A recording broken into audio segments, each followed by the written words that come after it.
India ने जो एक जो प्राइवेटली डेवलप्ड रॉकेट है विक्रम एस जो है वो कहा जा रहा है कि एक बहुत बड़ा इंडिया के लिए माइलस्टोन है, क्योंकि इसने कमर्शियल स्पेस इंडस्ट्री जो है वो करेगी। अब ये देखें, ये रॉकेट समझा कहा जा रहा है कि तकरीबन 544 kg का जो रॉकेट है, जो कि बेसिकली जो लॉन्च किया गया है, एक साइट है नियर चेन्नई के करीब से। और ये सुनने में आ रहा है कि ये 5 मार्च तक वहाँ पहुँच जाएगा। और जो स्पीड की 5 times it is the speed of the sound, आप अभी इमेजिन करें। और 83 kg का जो पेलोड है ये लेके जा सकता है। सो ये कोशिश करते रहते हैं, लेकिन हर जो इनका प्लान है वो चौपट हो जाता है, बुरी तरह से पिट जाता है, फ्लॉप हो जाता है। अभी इंट्रोड्यूस ही होता है, पहले मराइल में होता है, इनिशियल स्टेजेस पे ही वो पिट जाता है, लोग एतबार ही नहीं करते, वो चूरन बिकता ही नहीं है, वो मंजन बिकता ही नहीं है। तो एलन मस्क खुद ये मानते हैं कि इंडिया के पास टेक्नोलॉजी बहुत हैवीएस्ट है और वो लोग आगे जाने वाले हैं। जिस तरीके से वो आगे जा रहे हैं, वो नासा तक को तो अब वो कम्पीट कर रहे हैं टेक्नोलॉजी में। ये बहुत बहुत बड़ी चीज़ है, ये कोई मामूली चीज़ नहीं है। इंडियन टेक्नोलॉजी पर इतना ट्रस्ट क्यों किया जा रहा है, क्या वजह? नो डाउट इंडिया टेक्नोलॉजी में बहुत आगे जा रहा है दुनिया से। आप उधर से देख लें, उधर का हैदराबाद सिटी है जो, वो तकरीबन हर एक जो बड़ी कंपनियां उधर उनका ऑफिस है। इंडिया टेक्नोलॉजी वाइज उधर के मोस्टली स्टूडेंट्स या फिर उन्होंने आईटी फील्ड में इन्वेस्ट बहुत किया है, जिसकी वजह से बेंगलोर आईटी हब। हाँ, आईटी हब है यार, यही बात। इधर आप देख लें, इधर कौन सा गूगल का इधर ऑफिस है या फिर किसी भी बड़ी कंपनी का इधर ऑफिस है? नहीं है। क्यों नहीं है? इसी वजह से कि उधर सारे हमने आईटी में इन्वेस्ट नहीं किया। जी, नरेंद्र मोदी जो है वो ग्लोबल स्टेट्समैन के तौर पे इमर्ज हुआ है, वो एज ए ग्लोबल लीडर के तौर पे इमर्ज हुआ है। और एक दुनिया में इंडिया जो है वो एक पावरफुल कंट्री के तौर पे सामने आया है, और दुनिया के हाई टेबल्स पे इंडिया बैठता है।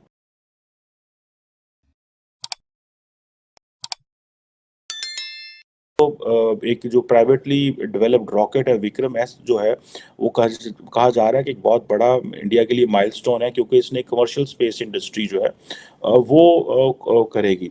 अब ये देखें, ये रॉकेट समझा कहा जा रहा है कि तकरीबन 544 kg का जो रॉकेट है, जो कि बेसिकली जो लॉन्च किया गया है, एक साइट है नियर चेन्नई के करीब से।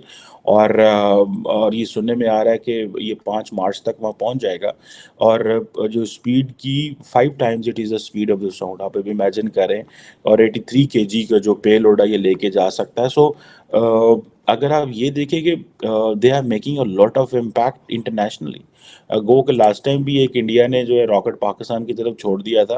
वो खैर मिसाइल था, वो तो रॉकेट नहीं था। लेकिन ये है कि जो इंडियन मिसाइल उन्होंने पाकिस्तान में छोड़ा था, उसके लिए उन्होंने 3 बंदे भी फारग किए। लेकिन आई डोंट पर्सनली कॉन्सिडर कि इंडिया जो है वो इन चीज़ों को वो they are looking into very carefully कि जी ठीक है पाकिस्तान के रिलेटेड है तो हम इसको करें। That was done deliberately by Indian authorities. I have all the doubts and all that, but any how अब ये जो मैंने आपको बताया कि एशिया की जिसे कहते हैं ना कि द वर्ल्ड वेस्ट जो है वो इंडिया को एशियन एशियन पार देखना चाह रहा है। They don't want China and Asian power. तो इसलिए कहा जा रहा है कि जो इंडिया है that is emerging as a new Asian power. अब आप ये इमेजिन कर लें कि if India is a new Asian power, तो basically they are directly competing contesting for power, for money, for resources, for everything against the Chinese. So that is where I think what is important, and that is where what we have to see very carefully कि Putin को कह रहा है कि भाई तुमने war जो है this is not an era of war. और यूरोप और अमेरिका के साथ मिलके जो है वो पुतिन की क्लास ले ली।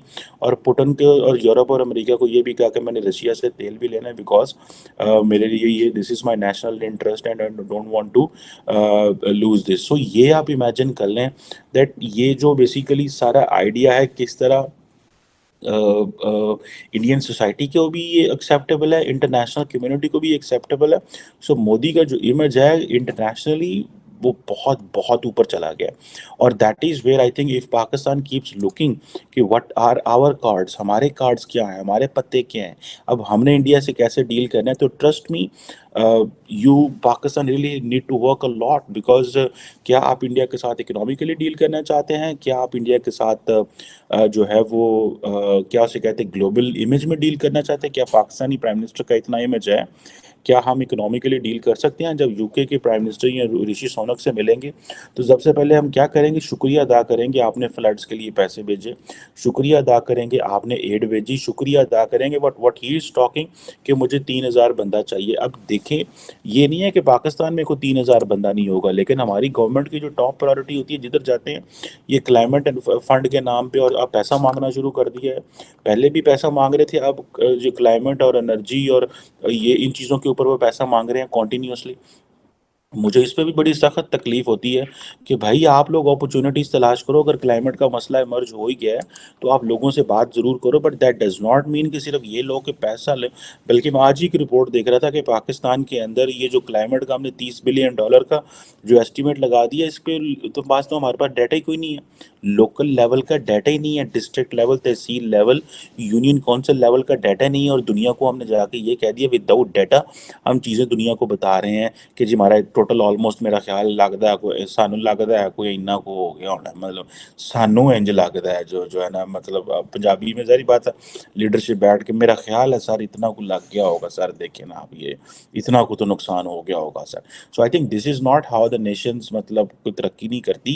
ये प्राइम मिनिस्टर साहब जाते हैं, इनको भी इंडिया से, तो इंडियन टेक्नोलॉजी पर इतना ट्रस्ट क्यों किया जा रहा है, क्या वजह? नो डाउट इंडिया टेक्नोलॉजी में बहुत आगे जा रहा है दुनिया से। आप उधर से देख लें, उधर का हैदराबाद सिटी है जो वो तकरीबन हर एक जो बड़ी कंपनियां उधर उनका ऑफिस है।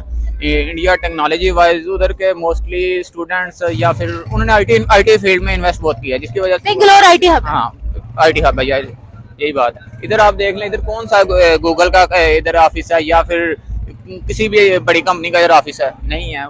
क्यों नहीं है? इसी वजह से कि उधर सारे हमने आईटी में इन्वेस्ट नहीं किया। अमेरिका इस तरह उधर इन्वेस्टमेंट कर रहा है कि चीन को काउंटर करने के लिए इस रीजन में उसे कोई बड़ा प्लेयर चाहिए। तो इंडिया से बड़ी मार्केट और कोई इधर एशिया में आया नहीं जो चीन को काउंटर कर सके। यही वजह, ट्रेड वार की वजह से सारी मार्केट की बात नहीं है। अभी आप देख ले, एप्पल ने उधर से चाइना से उठा के जहाँ से वो कितनी देर से मतलब अपनी मैन्युफैक्चरिंग कर रहे हैं अपने मोबाइल्स की, उधर से उठा के जहाँ पे स्किल्ड लेबर थी उनके पास हर एक पर कास्ट उनका बहुत कम हो गया हुआ था, सारे उठा के इंडिया में किस वजह से ले गए? यही वजह है उनकी कि ये फॉरेन पॉलिसीज का हिस्सा होती हैं। ऐसे थोड़ी कर रहे हैं कि अमेरिका इतनी इजीली अब चीन को सुपर पावर थोड़ी बनने देगा। At the end of the day आप 4-5 बड़े मुल्क बना लें तो एक इंडिया बनता है। एक $10 की भी एक चीज बेचे तो 150 अरब तो आपका वहीं पर हो गया। मगर वो उनके इतने डॉलर्स की चीज बिक ही क्यों रही है, सवाल यहाँ पर ये पैदा होता है। क्वालिटी है ना, यही तो बात है। ये तो है। यहाँ पे पाकिस्तान के अंदर ज्यादा करप्शन है, वहाँ पे करप्शन है मगर वहाँ पे लोग बेहतर है, साथ चलने वाले हैं। यहाँ पे है कि एक बंदा अगर 1 अरब कमाता है तो आधे लोग पीछे उसके पड़ जाते हैं कि किस तरह कमाया है। इंडिया में क्या है, वहाँ पे 100 लोग मिलके 1 करोड़ डाल के 1 अरब बना लेते हैं।